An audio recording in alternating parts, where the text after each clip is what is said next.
வணக்கம் பானு. பாலஸ்தீனத்துக்கு ஆதரவாக போராடும் மாணவர்கள் மீது தாக்குதல் நடத்தும் அமெரிக்க போலீசாரை கண்டித்து சென்னை ராதாகிருஷ்ணன் சாலையில் உள்ள அமெரிக்க தூதரகத்தை கண்டித்து இந்திய மாணவர் சங்க சென்னை மாவட்ட குழு சார்பாக முற்றுகை போராட்டமானது நடைபெற்றது.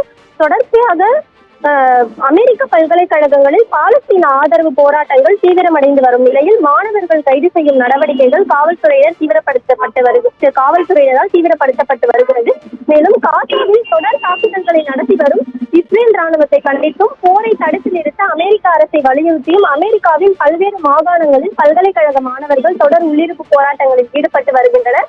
கடந்த வாரம் கொலம்பியா பல்கலைக்கழக வளாகத்தில் கூட போராட்டத்தில் ஈடுபட்ட 100க்கும் மேற்பட்ட மாணவர்கள் கைது செய்யப்பட்டதை அடுத்து பாலஸ்தீன ஆதரவு போராட்டங்கள் அமெரிக்கா முழுவதும் உள்ள கல்லூரிகளுக்கு பரவ தொடங்கியது. இந்த நிலையில் பாலஸ்தீன ஆதரவு போராட்டங்கள் தீவிரமடைந்துள்ள நிலையில் மாணவர்களை கைது செய்யும் நடவடிக்கைகளை அமெரிக்க காவல்துறை தீவிரப்படுத்தி இருக்கிறது. பல்கலைக்கழகங்களில் போராட்டம் நடத்தி வந்த 200 மாணவர்களை அமெரிக்க காவல்துறையினர் கைது செய்து இழுத்து சென்றிருந்தனர்.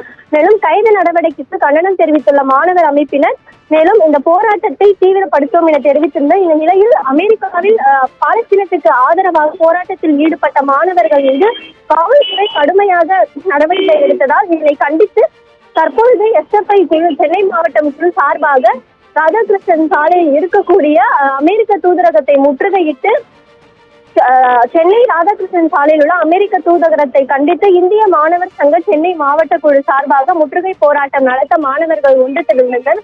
ஆனால் அங்கு முழுவதுமே சுற்றி 500க்கும் மேற்பட்ட போலீசார் இங்கு பாதுகாப்பு பணியில் ஈடுபட்டுள்ளதால் சல்லாமிதிஸ் கல்லூரி அருகே மாணவர்கள் போராட்டத்தில் ஈடுபட உட்பட்டனர். இந்த நிலையில் எஸ்எஃப்ஐ குழு சார்பாக போராட்டத்தில் ஈடுபட்ட அனைவருக்குமே அனுமதி மறுக்கப்பட்டுள்ளது என கூறி போலீசார் அவர்களை அப்புறப்படுத்த முயன்றனர். மீறியும் இங்கு இருக்கக்கூடிய எஸ்எஃப்ஐ குழு சார்பாக மாணவர்கள் போராட்டத்தில் தொடர்ந்து ஈடுபட்டு வந்ததால் அவர்களை போலீசார் குண்டுகட்டாக தற்பொழுது கைது செய்து வண்டியில் ஏற்றியுள்ளனர்.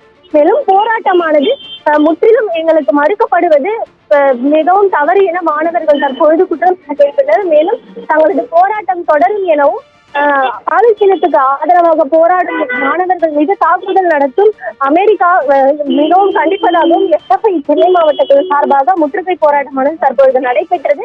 இந்த போராட்டத்தில் கலந்து கொண்ட ஆண்கள் பெண்கள் உட்பட அனைத்து மாணவர்களையுமே போலீசார் கைது செய்து குண்டுகட்டாக தற்பொழுது வண்டியில் ஏற்றி இருக்கின்றனர். பானு, விவரங்களுக்கு நன்றி மாயாவதி.